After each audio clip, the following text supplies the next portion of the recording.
everybody. We are truly pleased to have you with us today for an exclusive Deloitte LHoFT webinar special edition with Dr. Marc Sniukas, Director of Innovation, on how to thrive in the new normal, design better ways of working. A little bit about Marc's background. Marc is Director in the Strategy Department at Deloitte, where he currently works with senior leaders to deliver strategy, growth, and innovation for their organizations. He leads Deloitte's innovation practice and as a greenhouse facilitator guides executive teams through interactive experiences designed to solve complex business challenges and achieve innovative breakthroughs. As an author of The Art of Opportunity, published by Wiley in 2016, on how to design and execute new growth strategies and ventures through strategic innovation, he's a sought-after speaker and advisor on the topic of growth and strategic innovation in established organizations. Marc holds a Doctor of Business Administration from Alliance Manchester Business School, where he led research on how established companies innovate and transform their business models, and holds a Master's of Science in Strategic Management from the University of Vienna. He's also a co-founder of the Business Model Gallery, the world's largest business model database. Besides his corporate work, Marc is on the faculties of Duke Corporate Education and TEC de Monterrey as a founding partner of Territory Global. On the moderator side, we have our co-host and colleague, Alex Panican, Head of Partnerships and Ecosystem Development at LHoFT. Prior to joining LHoFT, Alex was a serial entrepreneur, creating companies in the space of e-commerce and the like. He holds an MBA from the University of Quebec in Montreal, where he also taught marketing and strategy as a teaching associate for almost 5 years. At LHoFT, he's been traveling the world, connecting fintech entrepreneurs with the local ecosystem, and has been a master of ceremony, interviewing thought leaders from all walks of life. Sirs, the screen is yours. Thank you, Anthony. Thank you for the kind introduction. I do have the best job in the world. I'm saying that almost every day. Hello, Marc. Hello, everybody. So, Marc, I think we talked like 2 months ago. I've called you at the peak of the confinement to have your advice and brainstorm with your team at Deloitte. There was Francesca on the call, Julia, Nadia. And we talk a lot about the future of work because it's something to work remotely, but how to work remotely as a team. And if possible, in an efficient manner. And I still remember we had this fascinating discussion about the findings you share in your book, but also about our common passion for military strategy and how special forces have adapted their strategy in Iraq, Afghanistan, and they managed to build the most efficient organization on earth, the famous teams of General Stanley McChrystal. And the discussion was so good that we decided to do a webinar on the subject so everybody can benefit from expertise, but they can also participate into this discussion and we can generate more brain power. And we have a lot of brain power today because we already have 44 participants on the line. So Marc, thank you so much for taking the time for us. The floor is yours. Well, thank you, Alex, and thank you, Anthony, for the introduction. And thank you to be here today with us and use your lunchtime for this webinar.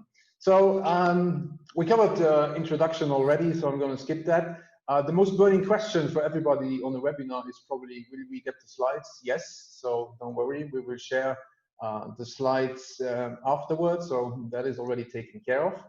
Now, the key question that a lot of companies, and maybe you as well, and we as Deloitte, we are also wondering about these days is, how can organizations thrive in this new context, which is COVID-19, with the remote work and all these things, but also in more general, how can we thrive in these fast-moving, digital, and very technology-driven worlds? And in our point of view at Deloitte is that you have to address this challenge from two perspectives. So on the one hand, you need to think about what is called here transform your business. So it is about creating new growth businesses, being innovative in how you create growth, remodeling, reinventing your business models, focusing more on customers, these kind of things.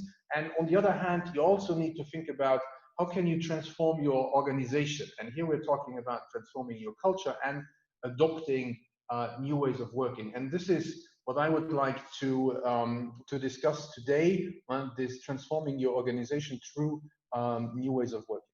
And what I propose is to look at this through three different lenses, if you like. So first, I'd like to go a little bit into why do we think there is a need to reinvent the ways you are working, what is driving that need.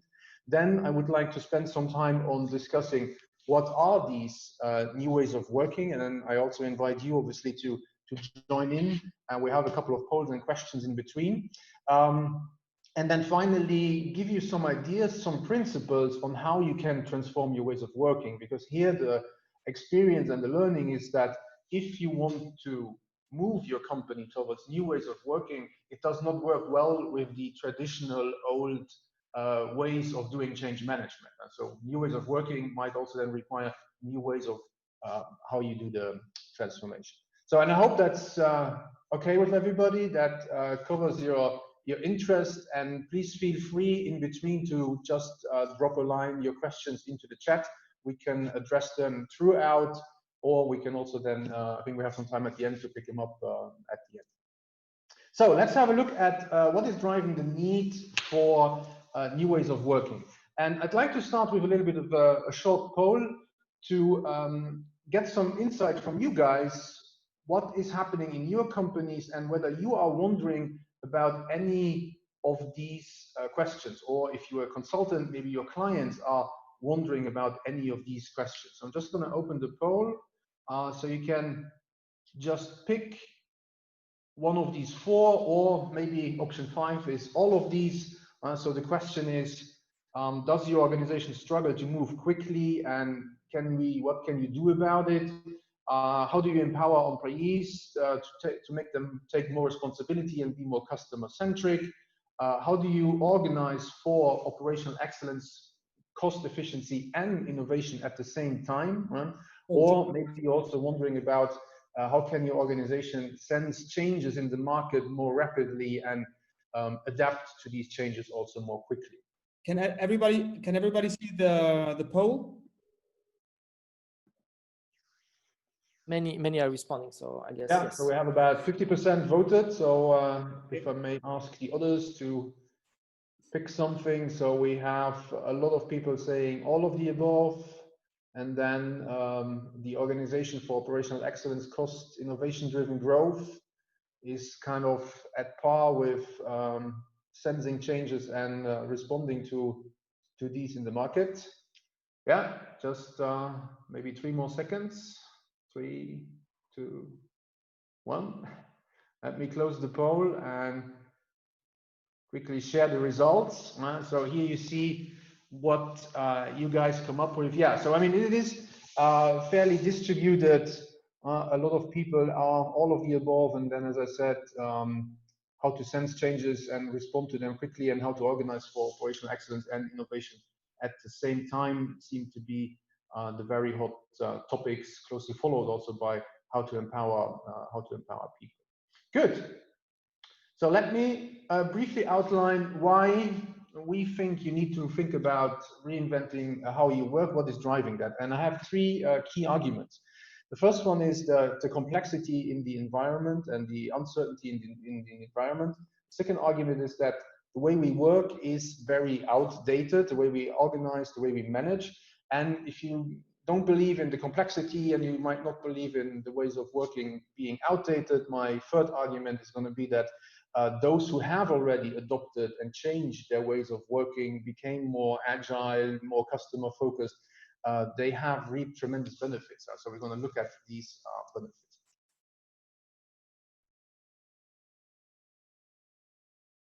So let's talk about military. It is actually a term that comes from the military. So trying to think about the environment volatile, which means that it changes a lot. You need to react quickly. Being uncertain, this is all about you don't know what is the right action, you don't know what is the right decision to make. Being complex, so in terms of cause and effect are not very clear, so it's difficult to know if we do this, is it really going to lead to the results that we expect?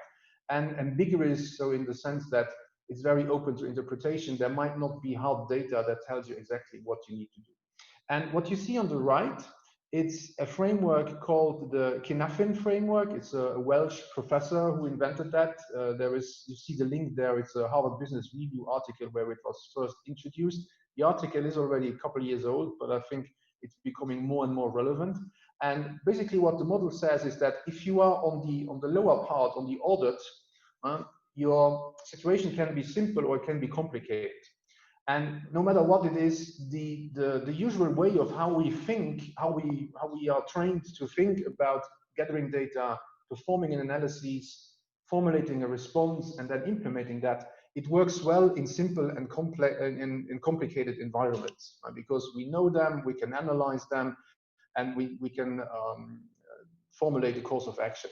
Now, the problem is that the more we move towards the upper part, be it complex or even chaotic, you can no longer gather all the data you would need. The data is, as it says there, ambiguous, so you cannot really figure out what is the right course of action. So there is the uncertainty, there is the complexity. And what that means for the way we work, manage, behave is that you cannot spend your time with analysis, but because you're never going to finish. So you need to act and probe first. So the first thing you need to do is you need to act. Your action is going to trigger some kind of reaction, and then based on that, you can see what works, what doesn't work, and you need to adapt. Which leads me to my second point, the way how we work and whether that's outdated or not. Now, let me start with a question. If you look at this org chart, what year do you think it is from? And please just type the number into the chat. I'm going to give you a couple of seconds to do that. What year do you think is this org chart from? Yeah, we got 36, 98, 60, 80s, 2020, 2020, 1980, 1920, 80s, 2000s, yeah, 1916. Quite a broad range, right? Now, let me ask you a different question. If you look at these pictures, when are they from? So again, you could just type it in. Now we got 1915, 18th century, 1910, 04, 40, 1900, 1920, 1920, 50s, 1920, beginning of the 20th century. Yeah, so these are actually all around 1900. Ford T model, I think it came out in, what was it, 1906, something like this. The phone was a little bit later. And so these are from the 1900s. Now, why is it that if I show you these pictures, you're very clear about when they are from, and you immediately see that these things are like 100 years old? But if I show you an org chart, it could be today, but it could also have been 100 years ago, right? And this is actually Pacific Railways from 1920, right? So the difficulty is that we don't know, right? If you look at an org chart, we can't tell it's 100 years old or it's just from today. So this is the point that I'm trying to make, is to say the way we manage is fairly outdated, because a lot of how our organizations still work is based on that thinking, which is actually more than 100 years old. I think Taylor wrote his famous scientific management even before 1900. And what we have to remember, I think, is that this way of working and this way of managing, it was also just invented in a particular context to solve a particular problem. And at the time, the problem was that more and more people went to work into factories. Nobody had ever worked in factories because this was new, so they didn't know how to do that. And at the time then, it made perfect sense to say, okay, we need some people who need to think about how we work in a factory, and then we need other people who are, at the time, they were not educated in this type of work. We need to tell them how they need to work. And so it made perfect sense for Taylor to come up with the idea to split that thinking from the execution and to set up an org chart where you have very specific roles, because then you can tell everybody exactly what they need to do. Right? So I think that's something we need to keep in mind. We always think that the way we work and the way we organize is kind of like given, it's a law and we can't change that. But this way of working was invented for a very particular purpose. And today, this purpose and the environment has changed. So whereas industrial management, it's all about efficiency, scale, stability, standardization. Today, very often, as we saw, if the environment is more complex, we need different things. Right? We need more agility, we need innovation, speed, we need to be responsive, and we need to be resilient. I'm not saying that industrial management and all these things, efficiency, scale, optimization, standardization, are not important anymore. What I'm saying is that these days we try to put everything more in this industrial management way of thinking, or we try to solve our challenges with industrial management thinking, whereas we might need something else. So it's not either or, but it is about thinking where in the business, where in the organization do we need more of the industrial management type of working and managing, and where in the business might we need more innovative and other ways of working. Now, if you're still not convinced by that, here is my third argument. So there are an increasing amount of statistics and results that prove organizations who have become more adaptable, more customer focused, they reap tremendous benefits. Right? So you have a couple of numbers here. You might think, yeah, consultants always say that, yes, a lot of these studies are by consultants, but there is also an increasing amount of studies by academics who are more objective and who are impartial, and they can track these things along among multiple companies and larger samples, and they come to the same conclusion. And there are some good studies, and if you're interested, I'm happy to share this now. Now, I think two key things here. The first thing is that if you don't do it, well, you miss out on the benefits. But also, if you don't do it and your competitors do it, then you're really going to be left behind and fall behind those who do these things. Especially as we see a lot also in the talent area. I think we have a lot of HR people on the call. So, I mean, it has been proven that these new ways of work, they can boost your employee engagement up to 30%. So also for talent, for the war of talent, if you want to engage talent and keep on to your best talent, it might be worth to think about these new ways of working. So much for a little introduction. Now, again, question over to you. So if you think about these challenges, what are the challenges that you see in your organization? So, or in other words, what is keeping your team, your organization from actually doing its best work? And a second question, if you want, might be, so what will happen to your organization if you keep on working in the old traditional ways of work? So I'm just going to give you another couple of seconds. Maybe you want to put a 1 and a 2 in your answer, and just fire along in the chat what you think. Autonomy and control, so the tension between how autonomous are we and how much control. Taxation for cross-border commuters, yeah, so legal challenges. Are we too big to be agile? Culture, yeah, it's going to disappear. Resistance to change. Conflicting incentives. Not much in the near future, yeah, so that's also an interesting one. So if not much happens in the near future, does that mean that you don't need to do anything, or might you still need to adjust and adapt? Lack of engagement, leadership mindset, lack of a futuristic vision, have a kind of a target picture to look to. You will be disrupted if you don't do anything. Yeah, leadership, commitment, engagement, instead of leading with example.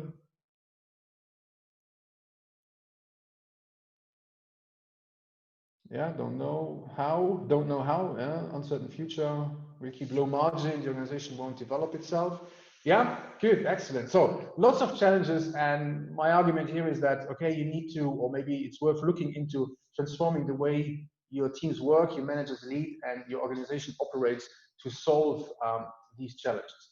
Now, what is the new ways of working that I'm talking about? What are the characteristics of these new ways of working? Now, at Deloitte, we have a concept, we call that the adaptable organization. And here are the characteristics of these organizations. So first of all, purpose-driven over only being profit-driven. And I'm going to go a little bit more into the detail of what I mean by purpose-driven. Being customer-focused, working in an ecosystem, having, instead of a hierarchical structure like we saw on that 100-year-old org chart, have a flexible network of cross-functional teams, be very collaborative and agile, instead of the standardized one-size-fits-all talent management, have more individual talent engagement strategies and activities. And instead of resisting to change, adaptable organizations, they are open, they are looking for change and innovation and continuous learning. So obviously all this sounds great. Now the question is also how do you get there? And to get there, you need to work on three different layers. So you need to work on your organization, so really think about how you organize, how you operate. You need to think about the role of your leaders. I mean, a lot of the challenges that we just saw were leadership mindset, leadership engagement, and so on. So the role of leadership has to change, or it changes from being an expert, having all the answers, to more of a facilitator and orchestrator. But the core is really that the teams need to change how they work. So if you want to build an adaptable and agile organization, the core building block is really to have high performance teams. We're going to talk about that a little bit more. Now, if you want to go on the way to becoming an agile, adaptable organization, there are principles and capabilities that you need to master. And just as a reminder, so if I say principle, what I mean it's a rule or a belief that guides our behavior. And for new ways of working, if you go through the literature, if you talk to the companies who have done it, who have applied new ways of working, there are 5 fundamental principles that keep on coming back. Now, the first one is be purpose-driven. Now, by purpose, I don't necessarily mean things like sustainability, or you need to be good for society or environmentally friendly. That can be good purposes. But what I'm talking about is something much more mundane. So it could be something that for a call center, answering a client request within 10 seconds can also be a purpose. But the thing is to have something very clear that your team needs to accomplish. So your team needs to have a mission. This is what we're here for. This is our task. This is what we're going to do. And what we see more and more is that these purposes, they are not built on, it's for us to make profit as a company, that's a byproduct, but these purposes, they are very customer focused, and they focus on user outcomes. So what are our customers trying to achieve, and how can we help them? And that is then going to be the purpose of your team and of your overall organization. That would be my point. I'm sorry to interrupt you, Mark, but I mean, most of the banks, and have very good friends who work in the banks, and the purpose and the meaning is we want to make more money. And as humans, I don't think that's the end goal of our life, making more money for the banks or for our clients. So yeah, if we can come back later on that. No, but I think that you're right. I mean, then the purpose for the team is, I mean, if you are a team and you think about my purpose is to make more money for the shareholders, it's maybe not so motivating, and that's why we see a lot of disengaged employees throughout the world. So I think the purpose here, and also in banking, we see it change a lot, that the purpose becomes more and more to serve the customers better, to serve them more, make their life easier. There was a couple of days ago, there was a huge tweets on and huge followers and reposts on how the neobanks are able to open an account in a couple of hours instead of having to a couple of days. So that's also being very customer and very purpose driven. So to be able to open an account in a day or a couple of hours, that can also be a purpose. This is very linked to the second point I'm making, is that you should focus on progress and outcomes. So it's not so much about focusing on processes and procedures, but the important thing is the outcome. And ideally that outcome is linked to a customer outcome. And then, as we mentioned already earlier, if it's about a complex environment, you need to act, you need to experiment, try things, and then you learn and you adapt. And something that is very important here, where we see a lot of debate always, is that, should we do this or should we not? And here I mentioned the rule of safe to try. So make it safe to try. If it's small, the impact of it going wrong is not too big on your business. And so it's safe to try, then you don't need to overanalyze it, but you can just do it. It needs collaboration. So another principle is collaboration. It's cross-functional teams, but it's also collaboration across the organization. It's collaboration with your users. It's collaboration with your ecosystem. So I wrote down sponsored users there. It's a term that comes from IBM. It's Enterprise Design Thinking Framework. where they say we only build a feature into our software if we have a sponsor user. And so somebody who really said, yes, I want this and I'm ready to pay for it. So it's not about building something that might, from a technical point of view, be very fancy, but it's really to focus on what your users want. Another one is about what I called here work in the open. So it's about complete transparency in communication and in sharing information. I mean, there might be here and there are legal limits, but very often we see that by default it's closed and it's only on a need-to-know basis. But what we see in really high-performing teams, agile organizations, is that access to information is free because you never know who knows. And Alex actually mentioned Team of Teams. So the book by the General McChrystal, where he describes how the military had to change its way of working to be able to compete, if you like, with Al-Qaeda. Right?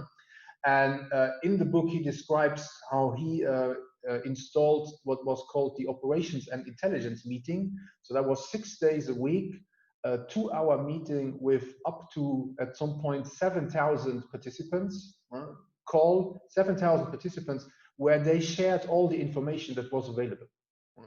So they went completely away from need to know and everything is top secret to we share it because we never know who can do something with it and how we can connect the dots, right? And this is also, he also describes in the book that 9/11 was basically possible because the different agencies, they kept all the secrets to themselves and they didn't share. So here they reversed that. And by the way, I mean, lots of companies now during remote work, they have turned to Teams and Slack. I mean, the very purpose of Slack, and in Slack, actually, the channel is always default to open. So if you want to make it private, then you have to explicitly make it private. And once it's open, it doesn't go the other way around, and you cannot switch back and forth.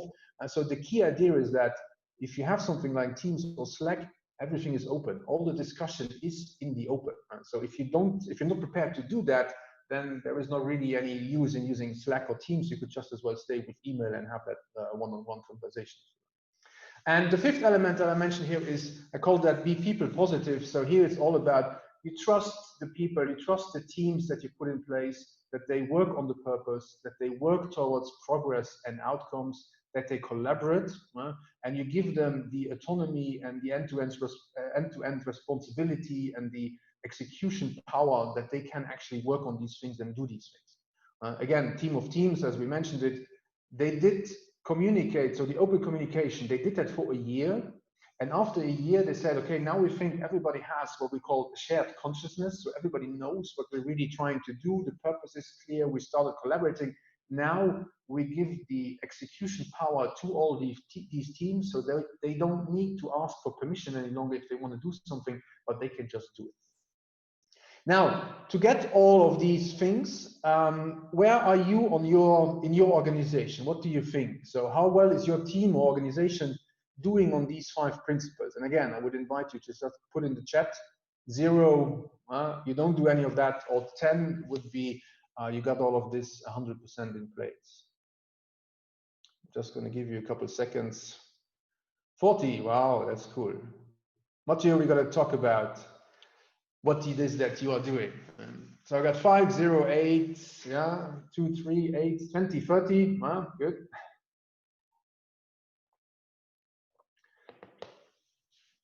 Yeah, so a couple of people are already very advanced.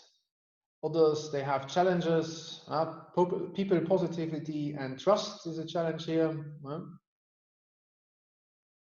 Yeah, good. And maybe, Alex, and we can call upon some people who are very high on the numbers and let them tell us their story and how they do it. Just after, yeah. Yeah, right. Just after. So, how do you get there? I mean, in terms of capabilities, what do you need to learn? So, as I said already, I talked about teamwork and collaboration. So, I think you need to start with high-performance teams. Right?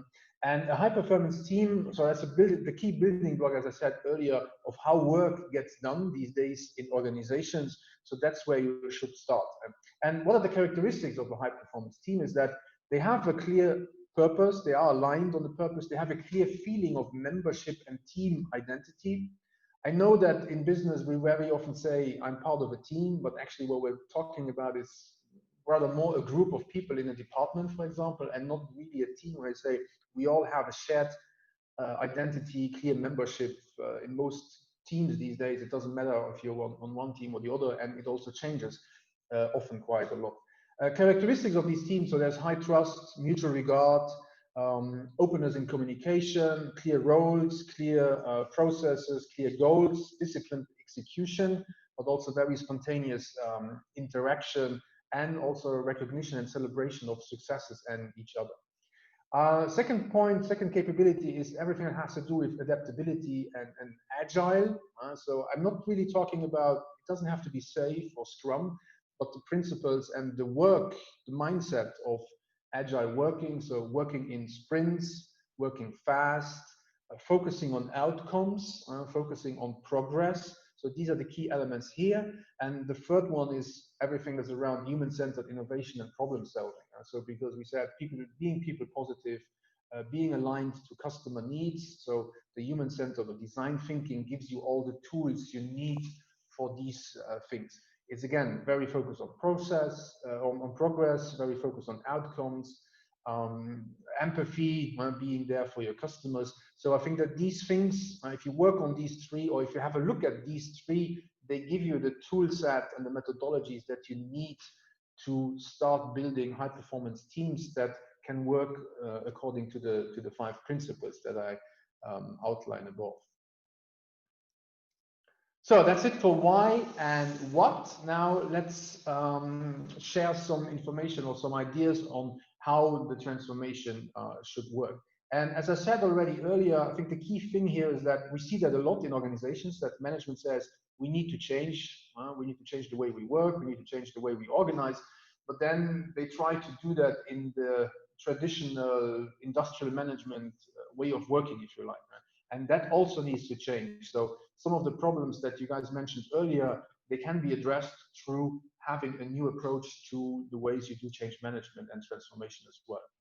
And in an agile mindset, if you like, here are these overstatements. So focus on outcomes over procedures. I'm going to go a little bit more into the details, but just to give you the high level. Start small over a big bang, top-down imposed change.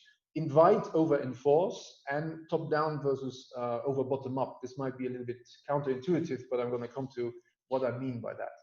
Now, outcomes over procedures. This is a slide from one of my colleagues, John Smart from Deloitte UK. So he says outcomes, it's all about being better, producing more quality, sooner, so everything about flow, time to market, increasing the speed, throughput. It's about safer, so safer is more quality, it can be more compliant, less risk if you're in a financial services environment, for example, and happier in terms of happier clients, so more satisfied clients, but also more engaged and more happy teams. And so outcomes to focus on, and then we also offer some KPIs, some metrics you could use to measure these. And the thing here, the important thing here is actually that you should balance these 4, and it's not about either or this one instead of the other and sacrificing one for the other. Start small over big bang. So here the red curve you see there, it's the traditional change management curve. So usually when you do change management, it's top-down announced. What happens is that there might be some people who are enthusiastic about it, some people they are afraid about it, and then you have a little bit of energy maybe going up because you see the vision and wow, a bright future on the other side of the fence, if you like, and then the hard work starts and everybody's getting tired and you fall into this change management hole, and then it takes a lot of time and energy to grab out of that again. So the idea here is that you start small. Again, you focus on one team, one department maybe. You learn what works, what doesn't work. And once you have something that also works well in your context, in your organization, then you start scaling it up. You deliver results very fast. I mean, if you think about these big bang transformations, you're not going to show a lot of results until like a year, 2 years, 3 years, maybe never. And here, through these small interactions, you finish. I call that here ability to finish. So right from the beginning, you produce outcomes, you focus on outcomes, you achieve those, it works well, other teams get interested, and they jump on the train with you. Again, invite over enforce. So if we think that organization innovation follows the normal innovation adoption curve, you should not try to do this for all of them. You should not try to convince your skeptics or your late majority first, but start with the people who are interested. And in every organization, there is a group of people who is very interested. So start with these, invite these in, and then as they prove that they can produce outcomes, that this is better, that this works, then you scale up and you create more and more momentum by involving more and more teams. What's missing on your graph, Mark, is the resistance. Sometimes they can also bring some problems because... Yeah, sure. But again, that's why I say you start with those who want. And maybe it's in a small area. Maybe you focus in strategy. We often say you don't focus on the area that's going well, but you focus on something where it's not going well. So you don't have anything to lose if you start working there. And then, as I showed here, so you involve more and more teams. So you could also say that these hooks going up, it's the number of teams going up that we involve in the initiative. And then, yeah, leadership team is team number one. So top down, we addressed that already before when we had a couple of comments around that. Ideally, you start with your leadership team so that they understand what is this new way of working, why do we need it, so that they buy into it. And they also start showing the behavior, but they also start learning and experiencing what it means for the teams who are actually going to come after them to do that. And we actually have a couple of clients where we start exactly there. So we start with coaching the executive board on these new ways of working, and then that can trickle down if you like. Now, if you don't get the executive board, at least on the business unit level or on the department level, you should there start with the management team or the team of the leaders of the various teams you have in the department, something like that, because it is going to be important for them to know what is it that we're trying to achieve and what are the guidelines that we want to give. So involve them as much as possible. Ideally, you start at the top. Now, I spoke a lot about these teams. Obviously, at some point, it's not only about having all these teams, but the rest of your organization also needs to change and to adopt. So you need to change your organizational design with all the governance that's in there. It has impact on talent strategies. What are the type of people that you recruit that come? It has impact on ways of working beyond just the team, but everything that has to do with budgeting, workplace, contract management, and technology, obviously. So you start with a team, but then you gradually move out, and obviously all the other parts of your organizational system need to change as well, which is also very different to how we usually do change.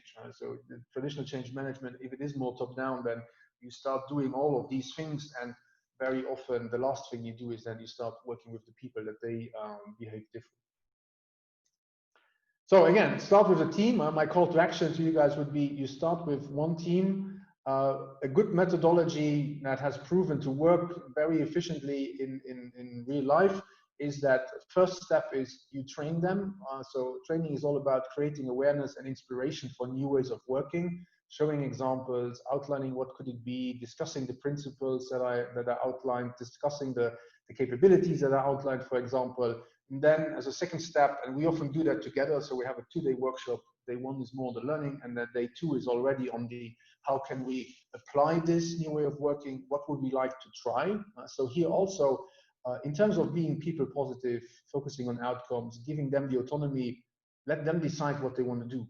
So it's not about imposing, you need to do Scrum or you need to do SAFe, but you inspire them and then you let them decide what are the things that we want to try out. And maybe the first sprint, the first 3 weeks, it's only a small part that they want to try out, like the weekly planning, or maybe it's just having the daily stand-ups. And then as the teams grow confident, it leads us to step 3, you support them throughout the implementation through facilitation of these key meetings or giving them coaching. You support the gradual application of more and more of these principles along the way. So here again, it's invite, it's not enforce something on them. So again, the way you do it should already represent your the 5 principles that we discussed about. That's it from my side. So I hope it was so far helpful. And thank you so much for questions. We're going to take some questions. I will jump in first, if you don't mind. Just coming back to your last slide, Mark, because again, I'm coming back to our discussion on regarding special forces. I mean, those guys, they are very motivated because they have to apply. They train for years before applying. They are selected. They are trained. I mean, those guys are what we call la crème de la crème. Mm-hmm. Honestly, do you believe we can take any teams in organization and make them as efficient and as motivated? Well, that's what I mean, and actually I wrote a post about that on LinkedIn the last week, I think, that in teams of teams, yes. So he started with high performance teams, right? You're right. So these guys, they have gone through training, very selective process to become part of special forces, and then in these special forces, even more training. But the key thing of these trainings is that they foster teamwork. So if you think about the Navy SEALs, and he describes that very nicely in the book, the training is geared towards building a team. So that's why here I also say you need to start with building a team. So what does that mean? It's about building trust in that team, for example, having a clear purpose, knowing clearly who is in charge of what, who is doing what, having clear rules and having clear procedures. So that's why, and I'm 100% with you that in most organizations, even if we call it team, it's more a group of people in a department. As I said, it's not really that high performance team. So that's why you should start with that, creating that high performance team. Okay, the core, as you said. But coming back to, I mean, we are in a world of remote work today, and some companies, even in Luxembourg, some banks will not go back to normal before maybe next year. How can you build this trust when everybody is working from home? I watched a documentary, I told you last week about it's called the Red Army. It's about the hockey team of former USSR. And those guys, they lived together for years before becoming the best team in the world, but they knew each other. They knew each other, families, and it's the same stuff for the special forces. I mean, they fight together for the team mates, for the team members, not so much about the country or ideology. How do you build this kind of trust? Is it possible to build this kind of trust remotely? I think what is trust, right, in a work setting, if you like? So I think there are two or three components. One component is obviously, for me to trust you, I need to know you a little bit. Right? So I don't need to know all the details of your personal life, but I need to know you a little bit. But the most important thing, on a personal level, let's say. But then the most important thing is that I need to trust you. I need to be able to rely on you, and that means that if you promise something, you do it. Right? So there is no hidden agenda, and I can actually rely on you. That is going to create trust. And I don't think that that has anything to do with at the office or remote, right? We can just as well do that in a remote work. I mean, if we have a call and you tell me, Mark, I'm going to send you that until Friday, and I get it on Friday, then I can trust that you do what you say, right? And that is going to create trust as well. And then, and trust, and that also, being able to rely on you also means that you have no hidden agenda, and there is no backstepping and all these things. So that already helps a lot. Speaking of trust, Anthony, can you give the word to Gwen Bondi? Because he said that he's in organization. The main problem is trust. Please, Anthony. Yes, of course. Gwen, get ready, please. Go ahead. Gwen Bondi, you're on mute. Go ahead. Hello, Gwen. No, doesn't want to talk. No. Okay. A couple of questions, and if I look here. Yes. So go ahead. Pick the one you want. Maybe well, here's one about the word. Yeah. No, it doesn't necessarily have to be a department. Yeah. So depends a little bit on your business and the way you're organized today, but it also could be a function or people from a function, or even across functions that work on a particular outcome. And so we've done many projects where we worked with teams to install end-to-end responsibility over a process.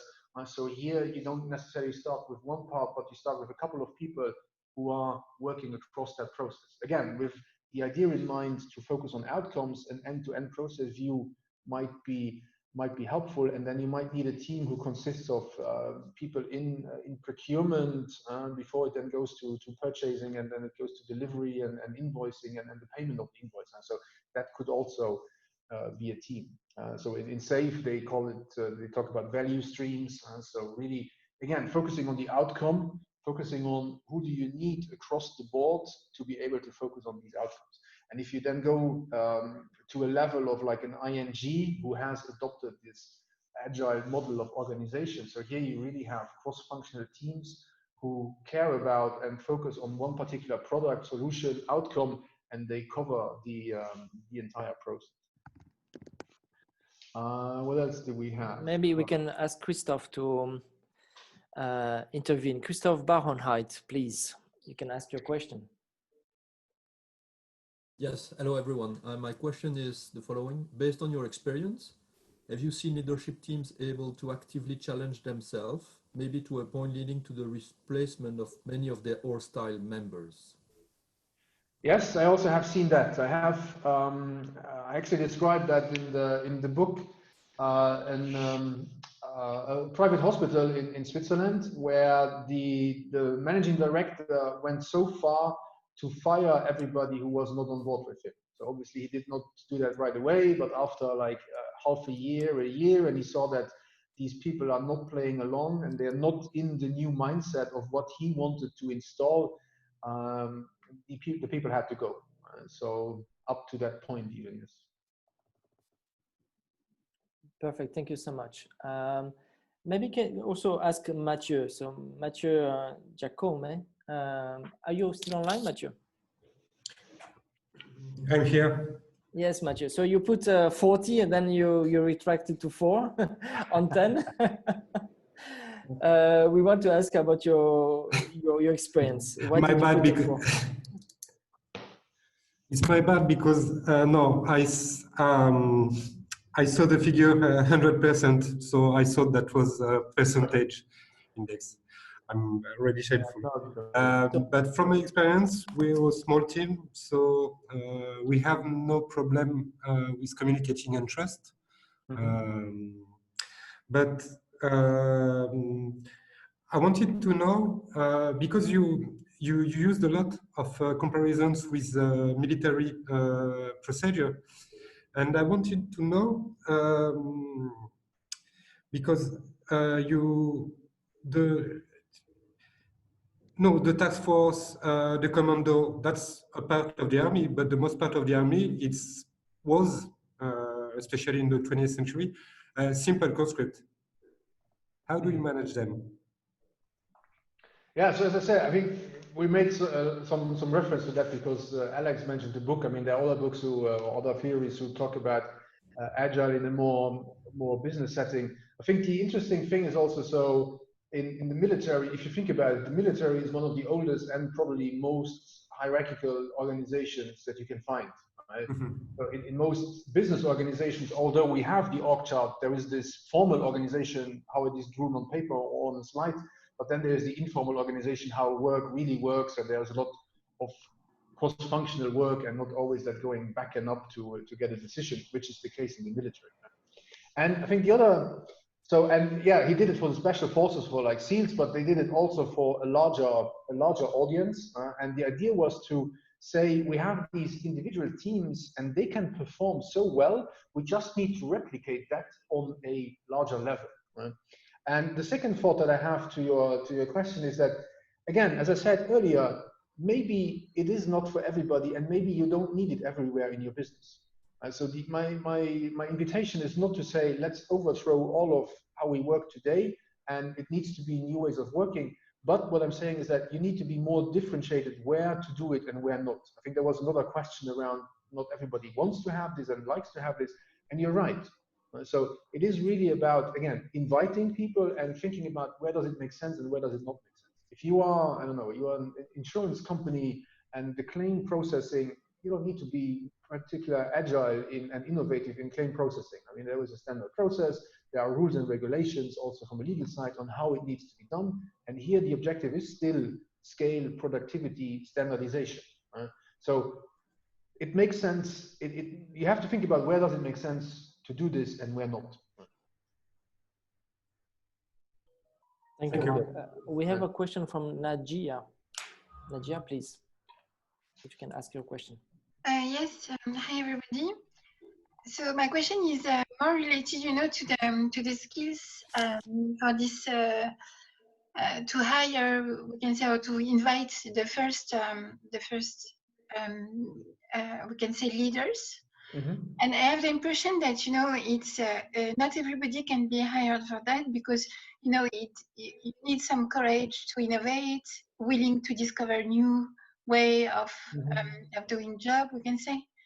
You have also the level of risk appetite at the level of the individuals, I would say. So what do you think about those skills? I mean, because you really have to find the right balance between innovating and executing at the same time. Thank you, Nadia. Yeah. So again, I think it's really, first of all, thinking about where does it make sense? Where do we need the people who are more innovative, and where is it complex, and where don't we have a clear answer and we actually need to be innovative, and where not? So that's already a first thing. And then, in my experience, usually if you ask in the company, you're going to find some people who are willing to do it. And again, it's the principle of inviting people over enforcing it. So those who want to do it, you invite them in, you work with them, you give them the tools, you give them the training to be able to do this. So again, it's more the invitation than the enforcing. And those who are not willing to do it, so maybe you find some part of the company where it works, and maybe it's also a learning curve for them. We had one client we worked with, and they had a department where they said, first they did Scrum, so they kept the old hierarchy and they started doing more agile ways of working, so people learned about that.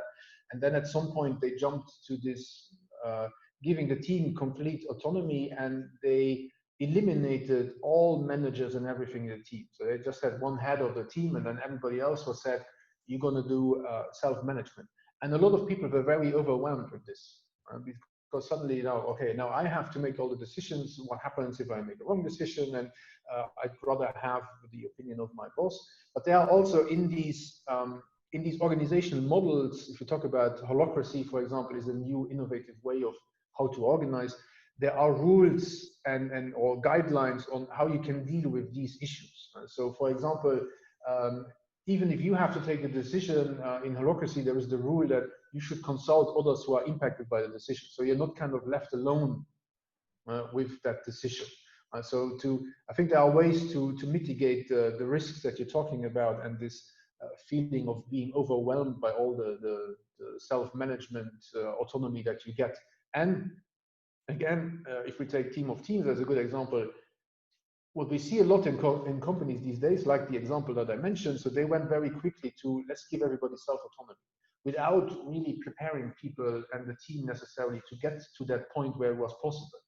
So in Team of Teams, he describes that they did the communication for a year. 1 year, 6 days a week, 2 hours per call of information providing. Before they said, now we believe everybody has enough knowledge that we can give them the autonomy to make their own decisions.